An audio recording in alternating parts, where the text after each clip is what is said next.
ભાવનગરના દરબારી કોઠાર વિસ્તારમાં હુસેનભાઈ પઠાણની હત્યાનો બનાવ ગઈકાલે બન્યો હતો, જેમાં બે આરોપીને ગણતરીની કલાકોમાં ઝડપી લીધા હતા. જેની પ્રાપ્ત માહિતી મુજબ મોબાઈલ ફોન ફરિયાદીએ આરોપી સોએબ જાહિદભાઈ રફાઈને 5,000 રૂપિયામાં ગીરવે આપેલ હોય, ત્યારબાદ ફરિયાદીએ 5,000 રૂપિયા પરત આપી દીધા હતા અને આરોપી સોએબ પાસે પોતાના મોબાઈલ ફોન અવારનવાર માંગતા તે મોબાઈલ ફોન પાછો આપતો ન હોય, જેથી ફરિયાદીએ તેના ભાઈ જેની હત્યા થઈ તેને વાત કરતા હુસૈને સોએબ પાસે મોબાઈલની માંગણી કરતા સોએબ અને સોહિલ ઉર્ફે ટકો છરીઓ લઈ આવીને હુસેન પઠાણ છરીના આડેધડ ઘા મારી જીવલેણ હુમલો કરતા ગંભીર ઈજા પહોંચાડી મોત નિપજાવેલ. જે ફરિયાદ નોંધાતા પોલીસે ગણતરીના કલાકોમાં સોએબ જાહિદભાઈ રફાઈ અને સાહિલ ઉર્ફે ટકો યુનુસભાઈ નાળબંધ નામના બંને આરોપીઓને ઝડપી લઈ આગળની કાર્યવાહી હાથ ધરી હતી.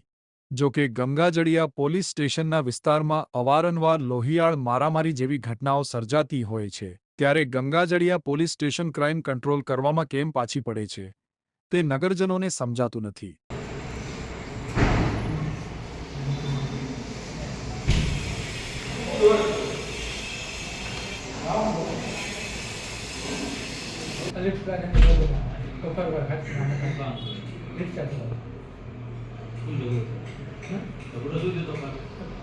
ફોન નો ઝઘડો 4,000 રૂપિયા ઝઘડો.